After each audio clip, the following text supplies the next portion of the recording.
Halo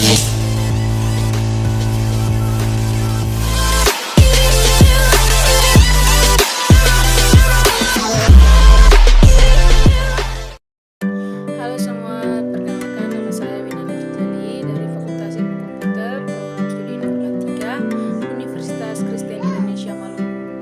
Di video kali ini saya akan menjelaskan beberapa poin dari mata kuliah jaringan komputer. Poin yang pertama adalah pengertian jaringan komputer. Jaringan komputer adalah sistem yang menghubungkan beberapa komputer untuk berbagai informasi dan sumber daya. Komputer dan perangkat lain yang saling terhubung bakal memungkinkan pengguna untuk berkomunikasi dengan lebih mudah. Untuk membuat sebuah jaringan, beberapa komputer dengan perangkat lainnya disambungkan dengan menggunakan media kabel atau nirkabel. Selain menggunakan hardware tersebut, membuat jaringan komputer umumnya juga perlu untuk memasang perangkat lunak atau software tertentu. Software dipakai untuk mendeteksi perangkat yang berada di satu jaringan. Poin yang kedua, ada syarat-syarat sebuah jaringan komputer. Ada 10 syarat-syarat sebuah jaringan komputer. Yang pertama, ada perangkat koneksi. Setiap perangkat dalam jaringan harus memiliki perangkat keras seperti kartu jaringan dan perangkat lunak seperti drive yang diperlukan untuk terhubung ke jaringan. Yang kedua, ada protokol komunikasi. Jaringan memerlukan protokol komunikasi yang disepakati seperti TCP dan IP untuk memastikan bahwa perangkat dapat berkomunikasi satu sama lain dengan benar.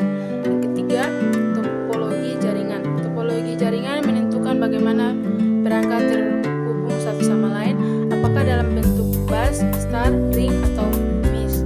Alamat IP yang keempat.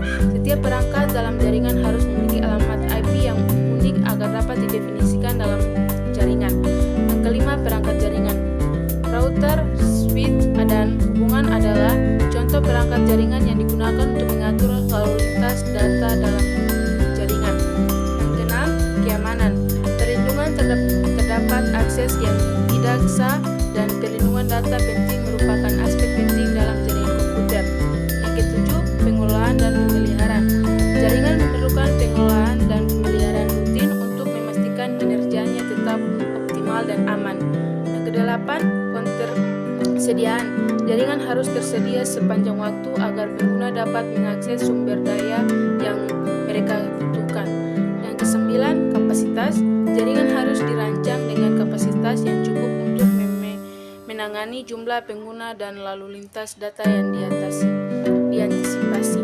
Yang kesepuluh, skalabilitas. Jaringan harus dapat diperluas atau disesuaikan dengan pertumbuhan kebutuhan pengguna dan aplikasi. Poin yang ketiga adalah sifat-sifat dasar jaringan komputer. Ada 4 sifat dasar jaringan komputer. Yang pertama, scalability. Scalability secara teori memiliki arti kemampuan untuk dapat diskalakan, yang dapat kita artikan bahwa jaringan komputer dapat diskalakan atau diukur disesuaikan dengan kebutuhan pengguna jaringan komputer. Bahasa yang sudah dimengerti adalah jaringan komputer dapat berkembang lebih luas, lebih besar, namun dapat juga diperkecil, disempitkan sesuai dengan kebutuhan dan cakupan pengguna. Yang kedua adalah resource sharing. Resource sharing adalah teori dapat diartikan sebagai berbagai sumber daya, tapi jika konteksnya dapat dalam jaringan, hal ini berarti bahwa jaringan komputer dapat digunakan untuk saling berbagi dan memakai secara bersama-sama dengan sumber daya yang ada. Sumber daya di sini meliputi seluruh perangkat keras komputer yaitu hardware dan perangkat lunak komputer software. Sebagai contoh, aplikasi tidak ada jaringan komputer. Setiap pengguna komputer dalam satu ruang wajib memiliki perangkat keras komputer berupa printer atau pencetak dokumen ke dalam selembar kertas. Yang ketiga, ada connectivity. Connectivity secara teori memiliki arti mudah terhubung dan dihubungkan. Hal ini berarti juga bahwa jaringan komputer memiliki sifat untuk mudah dihubungkan ke semua pengguna komputer. Dalam hal ini ke semua komputer dan perangkat, serta pengguna komputer itu sendiri juga dapat dengan mudah terhubung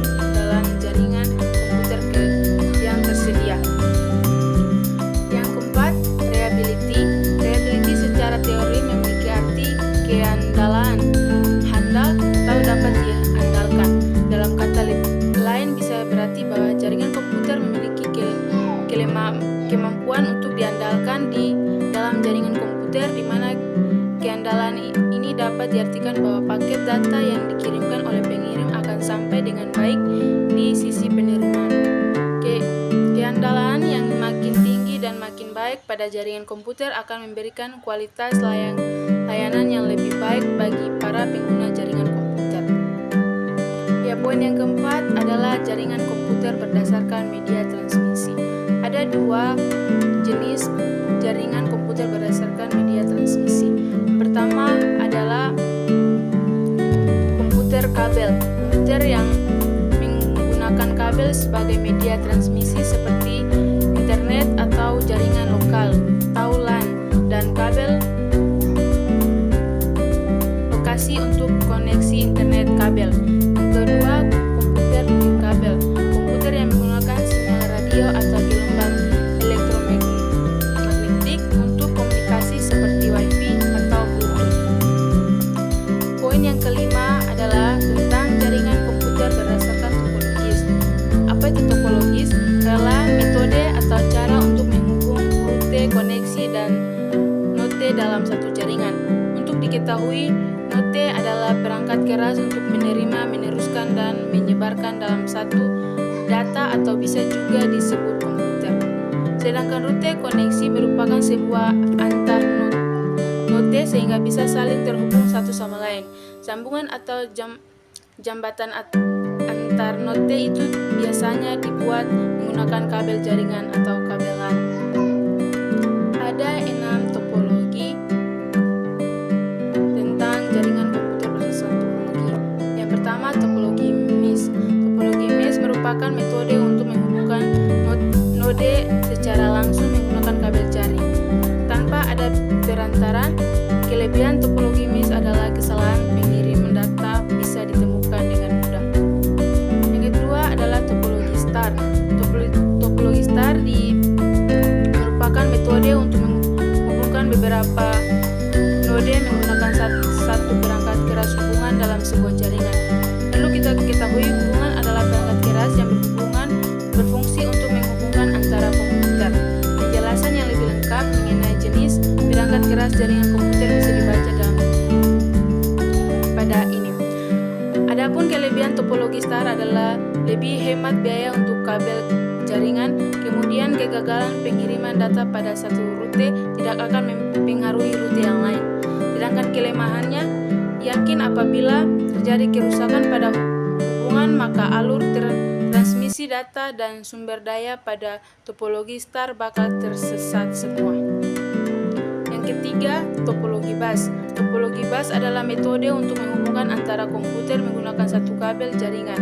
Dalam jenis topologi jaringan ini, transmisi data atau sumber daya berjalan satu arah dari satu titik ke ujung titik terakhirnya.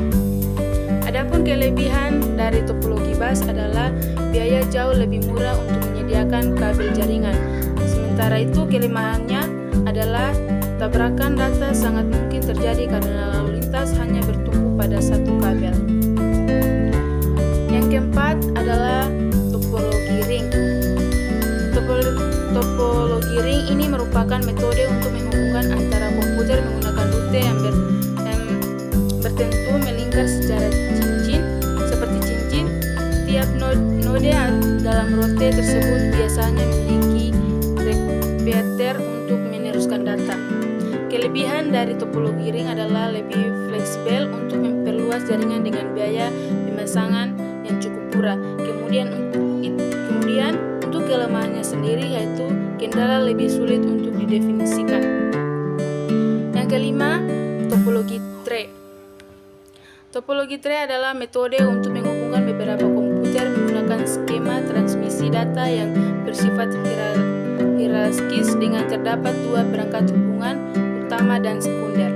Kelebihan dari salah satu jenis topologi jaringan komputer ini adalah mudah untuk menambah note agar terhubung ke hub utama.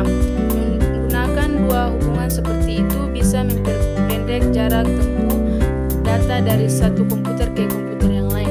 Sementara itu kelemahan dari topologi tree adalah apabila terjadi gangguan pada hubungan utama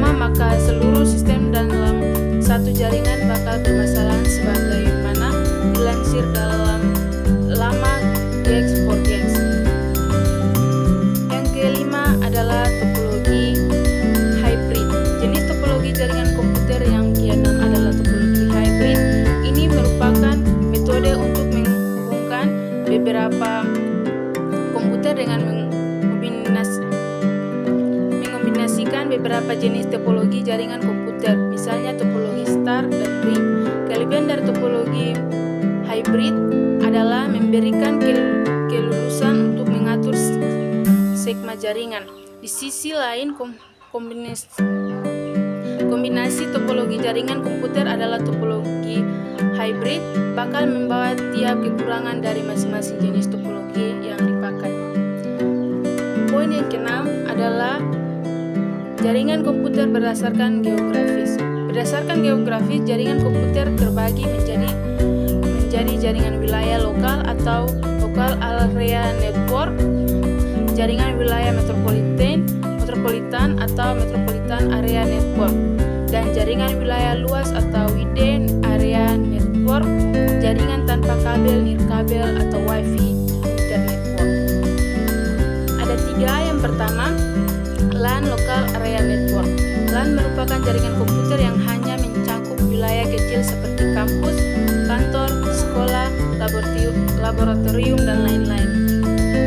Ciri-ciri LAN meliputi wilayah yang sempit atau kecil, transfer yang lebih cepat, berbagai perangkat keras, hardware berbagai perangkat lunak, dan software sering sangat mudah memudahkan komunikasi atau unsur jarak jangkau hingga 1 km menurut Cisco. Keuntungan LAN, biaya akses ke internet lebih murah karena menggunakan server. Informasi lebih banyak ditemukan oleh cilet. Unsur dapat saling tukar-menukar komunikasi atau data yang bisa dijadikan vocation. Kelemahan LAN, jika menggunakan hubungan akses akan lebih lambat karena berbagai untuk cilet yang lain tidak bisa dijadikan server jaringan LAN atau local area network. Yang kedua, MAN. Jaringan MAN merupakan jaringan LAN yang berukuran besar yang menggunakan topologi yang sama dengan LAN. Ciri-ciri jaringan MAN: koneksi antara kota menghubungkan banyak jaringan LAN, kecepatan koneksinya antara 10 Mbps sampai 100 Mbps lewat jaringan umum seperti satelit, telkom, ataupun gelombang radio. Kelemahan dari jaringan MAN: jika ada troubleshooting, sulit melakukan pengecekan atau diagnosa jaring internet, atau lambat jika lalu lintas jaringan padat. Kelebihan dari jaringan MAN: hemat biaya dan pengkabelan mudah dikembang. Yang ketiga, WAN. Jaringan WAN merupakan jaringan yang mencakup area yang lebih luas. Sebagai contoh adalah jaringan komputer antara wilayah atau negara maupun antar benua. Jaringan WAN ini bukan hanya terdiri dari media transmisi, namun juga sejumlah router yang lain yang saling interkoneksi. Ciri-ciri jaringan WAN: jangkauan geografi luas antara wilayah, negara, atau benua, gabungan antara LAN dan WAN, kecepatan jaringan antara 10 Mbps sampai 100 Mbps melewati jaringan umum seperti satelit. Keuntungan jaringan WAN: server kantor pusat dapat dijadikan sebagai ban, dan dari kantor cabang, komunikasi antara kantor dapat menggunakan email, chat, dokumen, atau file yang biasanya sedang dikirimkan melalui fax ataupun paket kantor pos, dapat dikirim melalui email dan transfer file dari atau ke kantor pusat dan kantor cabang dengan biaya yang murah dan dalam jangkauan waktu yang singkat. Polling dan data antar kantor yang dapat dilakukan setiap hari pada waktu yang telah ditentukan oleh kantor tersebut. Itu saja dari